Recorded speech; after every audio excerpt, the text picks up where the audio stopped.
And they start building a little bit of a flywheel. He builds his team. They start building momentum. And at one point, they said, maybe we should try an experiment here. We're actually got a really good culture, driving down costs and being very productive. And we make steel joists. Maybe we could get our steel cheaper if we make it ourselves. So let's build a little mini mill. And they built a little mini mill, and they began making their own steel. And they found that they actually were really quite good at making steel for their own income. So for about 3 years, they did that. The flywheels built momentum. And then one day, somebody said, well, maybe we should do a little test. Maybe we should actually see if we could sell some of our steel. Right? And so what they did was they began doing that, and then pretty soon they actually found that they were actually able to better price than anyone else and do it systematically. So they started building this sort of steel piece of the thing.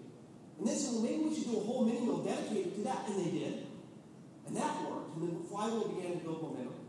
Now you're up to about 1969, 1970. Let's do a second one. See if we can do it in multiple sites. They were able to prove that that worked in 1972, 1973. And then finally in 1975, after 10 years of turning the flywheel, 10 years of accumulated, actually successful experience that they could explain why it worked, Ken Iverson says, I think we got it figured out. If we just keep building on this now, because we know why it works, we can replicate it, we can expand it, there's no reason why we can't become the #1 most profitable steel company in the world. It took them 10 more years to achieve that. So now you're at a 20-year cycle. What does that story show? That what it was they didn't launch some big giant, let's go into the steel business without any testing. What they did was they had a little thing. It got actual success, then they could explain why it worked, and then they could replicate it and expand it and explain why it worked, and let the empirical evidence of success build. And then when there was enough of it, you could say, we can turn that into a beehive, because if we just simply extend conceptually where that flywheel goes, look how far it can go. So let's bet on it. But it's not a crazy bet. It's a bet based on momentum we've already built. So how do you know you have it right? The answer is, unless you're a genius, and there are very few of us that are geniuses. I'm not. Most people statistically are not. So every once in a while you get somebody who just can be a genius. But the way it really happens historically, people aren't geniuses. They're empiricists. And once they have empirical validation, then they have data. Okay. Let's close with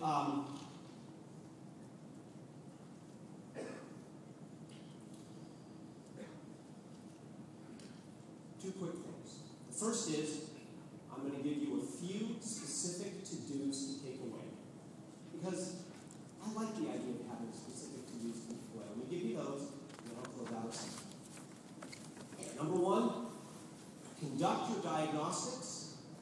On our website at jimcollins.com, everything is free. You don't have to pay a penny. We have a diagnostic tool that you can assess yourself and your organization and your team through the lens of the good to great ideas. I encourage you to download it, collect your own data, draw your own conclusions through the lens of those concepts. Also, when you get How the Mighty Fall later today, diagnose if you have any of the markers at the end of each of the stages, and diagnose how you're doing on those teams on the way up, teams on the way down on page 77. Get straight A's on page 77. Number two, make a personal commitment to turn your minibus into a pocket of greatness. Most of us in this room are not CEO. But when I look back and I ask, how did people like Darwin Smith and Kimberly Coleman Mockler and Gillette become CEO of their companies? I'm not suggesting that's your goal. I'm just simply observing.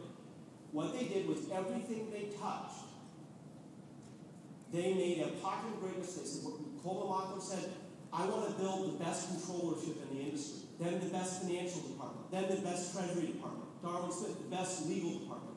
They took their minibus, they put the right people on it, and they built the best in the industry on their minibus.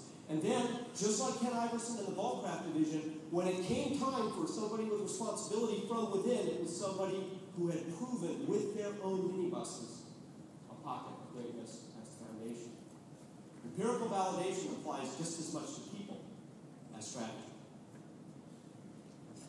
Number 3, to do that, begin today answering the following questions. How many key seats are on your mini bus? What percentage of those seats are you confident you have filled with the right people? And what are your plans for getting to 100%?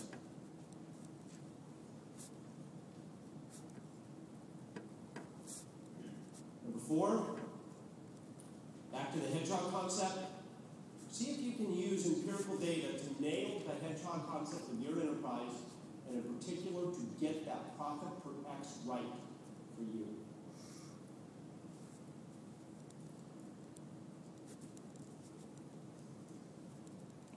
Number 5, start your stopping list.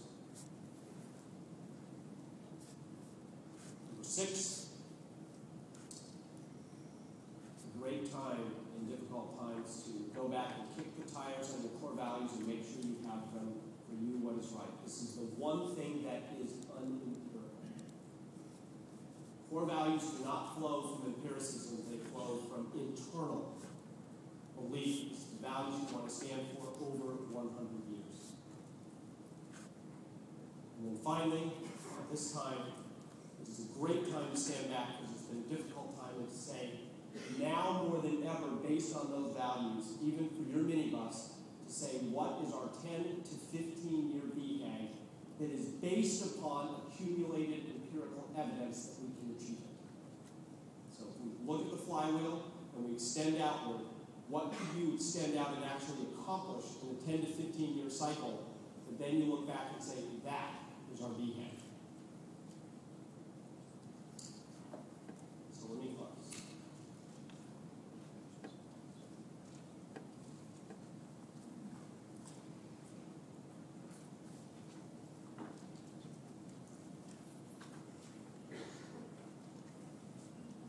When we zoom back, I'll go back to the very beginning.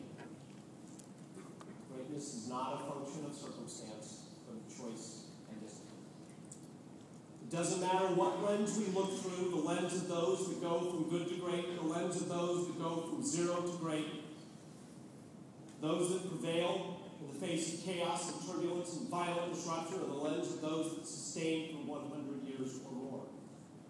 One lesson counts. We are not imprisoned by our environment. We're not imprisoned by our setbacks. We're not imprisoned by our mistakes. And if you are self-critical, as I am, I find it a great relief to discover that the very best we've studied made a lot of mistakes. We're not imprisoned by the cards we're dealt or by staggering defeats along the way. We're freed by our choices. The great management thinker Peter Drucker sat me down when I was a very scared young man in 1994. And he said something to me that I'll never forget, which is that he said, as I was leaving a traditional academic path and heading out on my own, and I was terrified if I would survive, he said to me, Mr. Connors, do not worry so much about survival. You will probably survive. And it seems to me you spend too much of your energy worrying about how to be successful. Access is okay, you will probably figure that out. Why don't you spend more time trying to be useful?